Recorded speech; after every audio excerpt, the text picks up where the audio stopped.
नमस्कार, मैं पुष्पेंद्र पांडे एस्ट्रो विद्यालय से। जैसा कि आप लोग जानते हैं कि धनतेरस इस बार 10 नवंबर 2023 को पड़ने वाला है और इस दिन हम लोग बहुत प्रकार की खरीदारी करते हैं और माता लक्ष्मी प्रसन्न हो उन वस्तुओं को अपने घर में लाते हैं, रखते हैं और विधिवत प्रदोष काल में उसकी पूजा भी करते हैं। लेकिन आइए जानते हैं वो ऐसी कौन सी चीज़ है जो माता महालक्ष्मी को अत्यंत प्रिय है और उसके खरीदने से उनकी अत्यंत कृपा आपके ऊपर बनी रहेगी, आपके परिवार के ऊपर बनी रहेगी। जी हाँ, आप लोगों ने सही पहचाना, वो चीज़ है झाड़ू।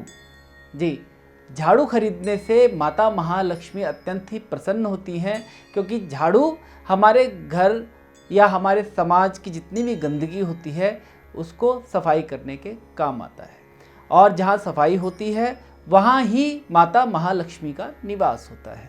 लेकिन हम लोग इसका पूर्ण फल प्राप्त नहीं कर पाते, झाड़ू खरीदते हैं फिर भी हमें पूर्ण फल प्राप्त नहीं हो पाता है। इसका कारण क्या है?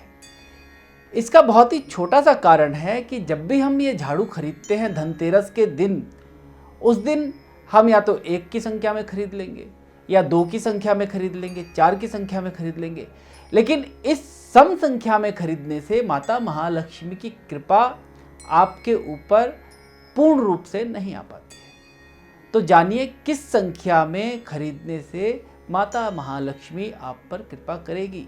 तो वो संख्या है 3, वो संख्या है 5, वो संख्या है 7, जितनी आपकी शक्ति हो, लेकिन वो शक्ति विषम में हो और 3 से स्टार्ट हो। तो इस झाड़ू को खरीद करके हम सीधा अपने घर में घुस जाते हैं। ये हमें जानकारी शायद नहीं है कि महालक्ष्मी की वस्तुओं को खरीदने से पहले यदि हम उस पर एक सफ़ेद धागा बांध दें, चाहे वो बर्तन हो, चाहे वो झाड़ू हो, चाहे वो सिक्के हों, चाहे वो ज्वेलरी हो, चाहे वो कोई भी चीज़ हो जो महालक्ष्मी के निमित्त हम धनतेरस में खरीद रहे हैं, तो वो ज़्यादा प्रसन्न होती हैं और रास्ते में आने वाली कोई भी नेगेटिव ऊर्जा उसको स्पर्श नहीं कर पाती है। तो जब भी आप झाड़ू खरीदें, एक कच्चा सूत सफ़ेद रंग का अवश्य ले जाएं और जब वो दुकानदार से आप खरीद लें, वहीं पर वो कच्चा सूत झाड़ू या कोई भी सामान जो आपने धनतेरस में खरीदा है उस पर बांध दें और उसको घर ले आए। घर लाने के बाद दूसरी गलती हम क्या करते हैं कि जब नई झाड़ू आ जाती है तो हम पुरानी झाड़ू को उठा करके कूड़े में फेंक देते हैं। पुरानी झाड़ू को आपको बिल्कुल नहीं फेंकना है। इस बार प्रदोष काल में जो पूजा का मुहूर्त है वो है शाम को 5:46 से 7:42 तक। तो सबसे पहले पुरानी झाड़ू में आप काले रंग का एक धागा बांधिए, जो बची हुई झाड़ू है उसकी पहले पूजन कीजिए। पूजा करने के बाद उससे प्रार्थना कीजिए और बोलिए कि हम एक नई झाड़ू भी लाए हैं और उसकी भी पूजा हम करना चाहते हैं। फिर उसके बाद नई झाड़ू को रख दीजिए, नई झाड़ू का भी पूजन कर लीजिए। अब तीसरा क्वेश्चन ये आता है कि आखिर हम इस झाड़ू को रखें कहाँ? आपने जिस भी वस्तु की पूजा की है, चाहे वो कोई भी चीज़ है, यदि वो पैरों पर पड़ जाती है तो हमें लाभ की जगह हानि होना स्वाभाविक रहता है।